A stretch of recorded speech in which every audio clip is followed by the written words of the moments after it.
OPS पुरानी pension पर बड़ा अपडेट, आई फैसले की घड़ी, आखिरी निर्णय से पहले वित्त मंत्रालय करेगा जीसीएम संग बैठक। ओपीएस पर केंद्र सरकार कोई अंतिम निर्णय ले, इससे पहले कर्मचारियों के साथ बैठक की जाएगी। यह बैठक 15 जुलाई को नॉर्थ ब्लॉक में होगी। इस बैठक में वित्त मंत्रालय द्वारा गठित की गई कमेटी के सदस्य मौजूद रहेंगे। कर्मचारियों की तरफ से स्टाफ साइड यानी नेशनल काउंसिल जेसीएम के सचिव शिव गोपाल मिश्रा एवं दूसरे कर्मचारी संगठनों के प्रतिनिधि बैठक में शिरकत करेंगे। देश में पुरानी पेंशन को लेकर बड़ा अपडेट सामने आया है। ऐसा माना जा रहा है कि ओपीएस को लेकर वित्त मंत्रालय द्वारा गठित की गई कमेटी की रिपोर्ट बजट सत्र के दौरान आ सकती है। सूत्रों का कहना है कि कमेटी की रिपोर्ट में ओपीएस जैसी कई बातें शामिल हो सकती हैं। केंद्र सरकार के विभिन्न कर्मचारी संगठन कमेटी की बातों से सहमत हैं या नहीं, इसे लेकर सरकार उनसे बातचीत करेगी। संभवतः ओपीएस पर केंद्र सरकार कोई अंतिम निर्णय ले, इससे पहले कर्मचारियों के साथ बैठक की जाएगी। यह बैठक 15 जुलाई को नॉर्थ ब्लॉक में होगी। इस बैठक में वित्त मंत्रालय द्वारा गठित की गई कमेटी के सदस्य मौजूद रहेंगे। कर्मचारियों की तरफ से स्टाफ साइड नेशनल काउंसिल यानी जेसीएम के सचिव शिव गोपाल मिश्रा एवं दूसरे कर्मचारी संगठनों के प्रतिनिधि बैठक में शिरकत करेंगे। कर्मचारी संगठनों के नेताओं के मुताबिक ओपीएस पर यह अहम बैठक है।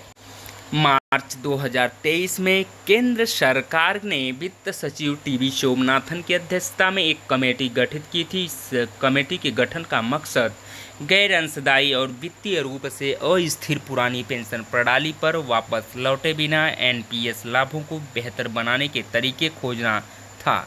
इस कमेटी में कार्मिक लोक शिकायत व पेंशन मंत्रालय के सचिव, व्यय विभाग के विशेष सचिव और पेंशन फंड नियमन व विकास प्राधिकरण पीएफआरडीए के अध्यक्ष को बतौर सदस्य शामिल किया गया था। कमेटी से कहा गया था कि वह नई पेंशन स्कीम एनपीएस के मौजूदा फ्रेमवर्क और ढांचे के संदर्भ में बदलावों की सिफारिश करे।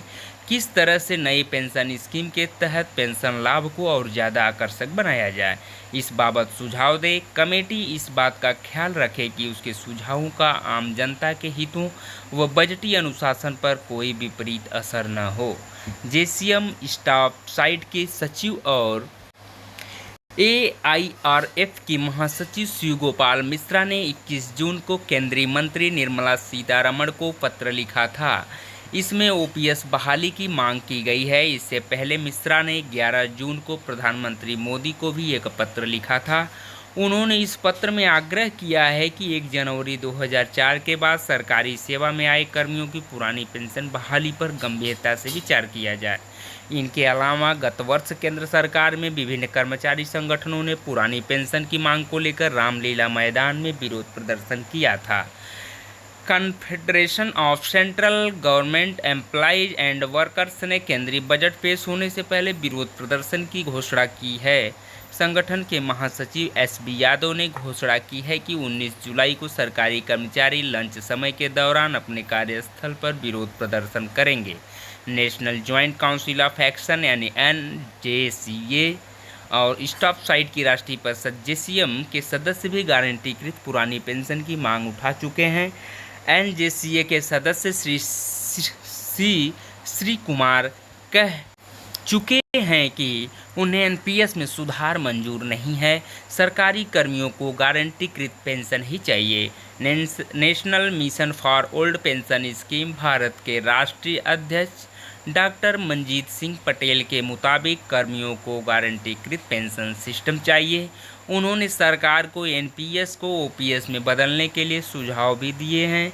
अगले हफ्ते से all India NPS employees federation द्वारा देश भर में पुरानी पेंशन बहाली के लिए national mission for old pension scheme Bharat के सम्मेलन आयोजित किए जाएंगे। ये सम्मेलन यूपी, बिहार, महाराष्ट्र, मध्य प्रदेश, दिल्ली और जम्मू कश्मीर में होने तय हुए हैं। इससे पहले कई दूसरे कर्मचारी संगठनों ने भी अपनी मांगों की फहरिस्त सरकार के समक्ष रखी है।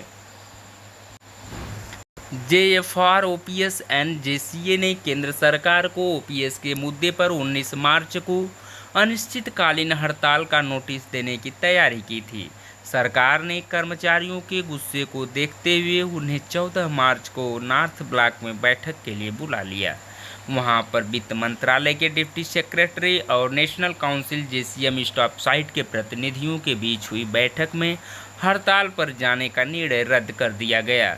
इस बैठक में सरकार की तरफ से वित्त मंत्रालय के सचिव यानी व्यय विभाग के सचिव, डीओपीटी, अतिरिक्त सचिव व्यय, चेयरमैन, पीएफआरडीए, जेएसडीएफएस और ईडीपीएफआरडीए उपस्थित रहे। कर्मचारी पक्ष की तरफ से बैठक के लिए एआईआरएफ के अध्यक्ष शिव गोपाल मिश्रा, एनएफआईआर के गुमान सिंह, कन्फेडरेशन के महासचिव रूपक सरकार, आईएनडीडब्ल्यूएफ के आर श्रीनिवासन, एआईडीएफ के सीसी श्री कुमार और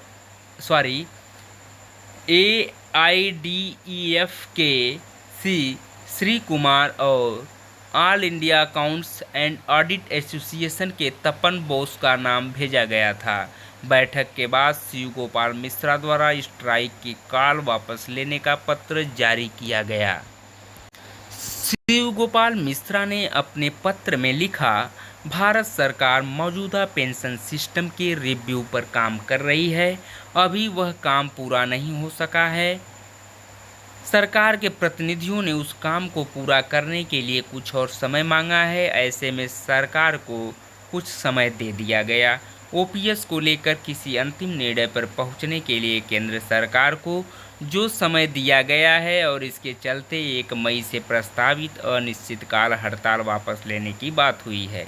उसके मद्देनज़र joint forum for restoration of old pension scheme यानी JFROPS, national joint council of action NJCA के सभी धड़ों से परामर्श किया गया है। इनके सदस्यों के साथ या तो फ़ोन पर बातचीत हुई है या उनके साथ फेस टू फेस बैठक आयोजित की गई। मिश्रा के मुताबिक, मेरा दृढ़ विश्वास है कि आने वाले 2-3 महीनों में आसमान नहीं टूट पड़ेगा। यदि पुरानी पेंशन की बहाली की हमारी मांग पूरी नहीं हुई तो हम किसी भी क्षण कोई भी दंडात्मक कार्रवाई करने के लिए तैयार हैं। ऐसे में ओपीएस व अनिश्चितकालीन हड़ताल को लेकर सरकार के साथ हुई जेएफआरओपीएस एनजेसीए के प्रतिनिधियों की बात पर सवाल उठाना ठीक नहीं है। हालांकि मिश्रा ने जेएफआरओपीएस एनजेसीए के साथियों से अपील की थी कि सरकार कर्मचारियों के भविष्य को सुरक्षित रखने में फेल होती है तो वे किसी भी एक्शन के लिए तैयार रहें।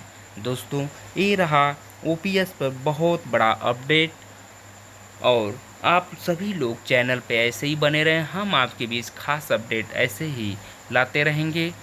कृपया इसकी पुष्टि के लिए आप सभी लोग ऑफिशियल वेबसाइट पर भी जांच अवश्य किया करें। इसके लिए आपसे बहुत बहुत तहे दिल से शुक्रिया, बहुत बहुत धन्यवाद। Thank you so much friends.